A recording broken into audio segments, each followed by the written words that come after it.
आज हम एक ऐसी कहानी देखने वाले हैं जो सच कहूं तो किसी साइंस फिक्शन मूवी से कम नहीं लगती।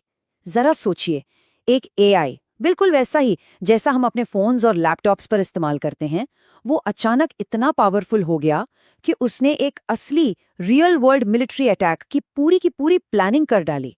और नहीं, ये कोई फिल्म की स्क्रिप्ट नहीं है, ये असलियत है। तो सबसे बड़ा सवाल यही उठता है कि आखिर ये हुआ कैसे।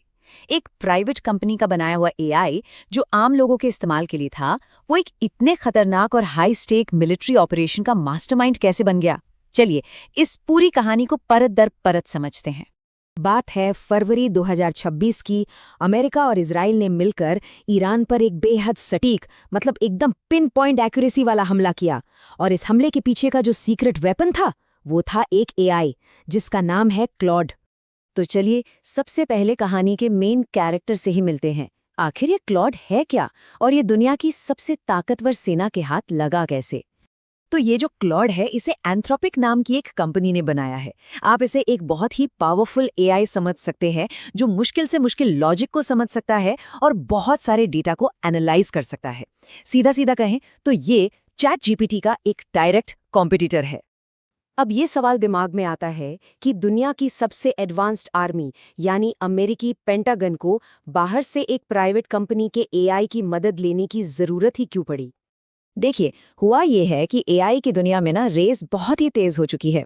पिछले कुछ सालों में एंथ्रोपिक और ओपन एआई जैसी प्राइवेट कंपनियां रिसर्च में सरकारी एजेंसियों से कह सकते हैं कि मीलों आगे निकल चुकी हैं। पेंटागन को एक ऐसे सुपर ब्रेन की जरूरत आन पड़ी थी जो लाखों करोड़ों डेटा पॉइंट्स को पलक झपकते ही एनालाइज कर ले और बैटलफील्ड में रियल टाइम में फैसले लेने में मदद करे। ये एक ऐसा काम था जो अब किसी भी इंसान के बस की बात नहीं रही थी। और इसी जरूरत को पूरा करने के लिए पेंटागन ने एक बहुत बड़ी बाजी खेली। उन्होंने एंथ्रोपिक के साथ $200 मिलियन यानी कि करीब करीब 1800 करोड़ रुपए की एक डील साइन कर डाली। ये रकम ही बताती है कि ये पार्टनरशिप उनके लिए कितनी ज्यादा जरूरी थी। तो चलिए अब आते हैं इस पूरे विश्लेषण के सबसे दिलचस्प हिस्से पर। देखते हैं कि आखिर क्लॉड ने असल में इस हमले को प्लान किया तो किया कैसे।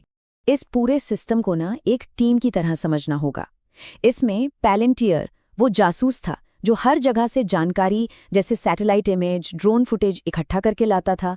फिर अमेज़न का जो टॉप सीक्रेट क्लाउड था, वो एक तरह की हाईटेक तिजोरी थी जहां ये सारी खुफिया जानकारी एकदम सेफ रखी जाती थी।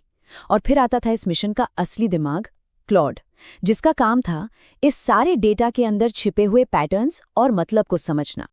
तो क्लॉड के जिम्मे 5 बड़े बड़े काम थे। उसे दुश्मन की भाषा को समझना था, सोशल मीडिया पर क्या चल रहा है उस पर नजर रखनी थी, हजारों इंटेलिजेंस रिपोर्ट्स का निचोड़ निकालना था, और सबसे जरूरी सही टारगेट की पहचान करनी थी। इतना ही नहीं, हमले के अलग अलग तरीकों को कंप्यूटर पर सिम्युलेट करके ये भी देखना था कि सबसे बेस्ट प्लान कौन सा रहेगा। अब देखिए कैसे ईरान की सेना फारसी भाषा में बात करती है। क्लॉड ने उनके हजारों रेडियो मैसेजेस और कॉल्स को बस कुछ ही मिनटों में इंग्लिश में ट्रांसलेट कर दिया। और सिर्फ ट्रांसलेट नहीं किया, बल्कि ये भी बताया कि इस बातचीत का असली मतलब क्या हो सकता है। जिस काम को करने में एक इंसान को कई दिन लग जाते, एआई ने वो काम मिनटों में कर दिखाया। इसके अलावा क्लॉड ईरान के अंदर की हर खबर, हर एक सोशल मीडिया पोस्ट पर लगातार नजर रखे हुए था। जैसे ही सेना से जुड़ी कोई भी अजीब या असामान्य गतिविधि उसे दिखती, वो फौरन अमेरिकी कमांडर्स को अलर्ट भेज देता था। और अब आता है सबसे जरूरी काम। क्लॉड ने महीनों के सैटेलाइट और जासूसी डेटा को एनालाइज करके उन पैटर्न्स को ढूंढा जिन्हें इंसान शायद कभी पकड़ ही नहीं पाते। इसने ये पता लगाया कि ईरान के टॉप लीडर्स ठीक किस वक्त और किस जगह पर मिलते हैं, ताकि हमले के लिए सबसे परफेक्ट टाइम और जगह चुनी जा सके। और एआई की इसी कमाल की प्लानिंग का नतीजा था 28 फरवरी 2026 का वो हमला, जिसमें सिर्फ 7 सेकंड के अंदर ईरान की टॉप लीडरशिप की एक मीटिंग को निशाना बनाया गया। ये एआई की वजह से मुमकिन हुई घातक प्रिसिशन का एक बड़ा उदाहरण था। लेकिन इस कहानी में एक बहुत बड़ा ट्विस्ट है। ईरान पर हमले से पहले ही एआई बनाने वाली कंपनी एंथ्रोपिक और उसे इस्तेमाल करने वाली अमेरिकी सेना यानी पेंटागन के बीच एक जबरदस्त टकराव हो चुका था। यहाँ पर 2 बिल्कुल अलग अलग दुनियाएं आमने सामने आ गईं। पेंटागन चाहता था कि एआई को पूरी आज़ादी दी जाए कि वो खुद ही टारगेट चुने और फैसला ले, वो भी बिना किसी इंसानी इजाज़त के।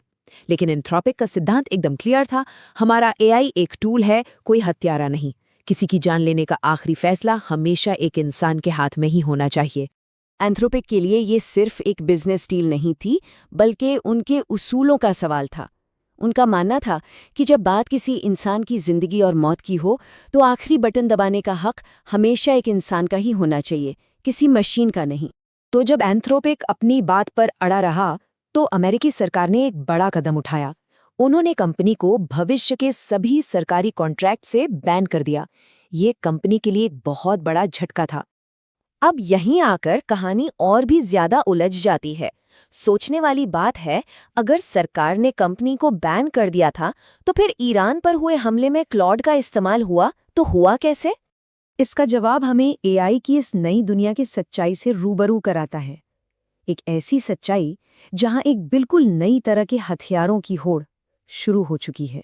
तो इसका जवाब छिपा है कॉन्ट्रैक्ट के कानूनी दांवपेच में। देखिए, जब एंथ्रोपिक को बैन किया गया ना, तो कॉन्ट्रैक्ट में 6 महीने का एक नोटिस पीरियड था। बस पेंटागन ने इसी कानूनी लूप होल का फायदा उठाया और ईरान हमले को अंजाम दे दिया।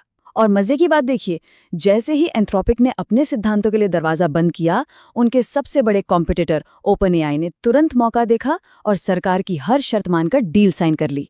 ये है असली खेल। तो इस पूरी कहानी से 3-4 बड़ी बातें एकदम साफ हो जाती हैं। पहली, भविष्य की जंगें सिर्फ सैनिक नहीं, बल्कि प्राइवेट कंपनियों के बनाए एआई भी लड़ेंगे। दूसरी, टेक्नोलॉजी बनाने वालों और उसे इस्तेमाल करने वालों के बीच नैतिकता की एक नई और बहुत बड़ी जंग शुरू हो चुकी है। और तीसरी, एआई हथियारों की रेस अब कोई साइंस फिक्शन की कल्पना नहीं, बल्कि एक खतरनाक हकीकत बन चुकी है। तो ये कहानी हमें एक बहुत ही बड़े सवाल के साथ छोड़ जाती है कि जैसे जैसे एआई और ज्यादा ताकतवर होता जाएगा, जंग में उसके इस्तेमाल के नियम कौन बनाएगा? वो कंपनी जिसने उसे बनाया है, वो कमांडर जो उसे इस्तेमाल कर रहा है, या फिर कोई और? इस सवाल का जवाब ही भविष्य के युद्धों का चेहरा तय करेगा।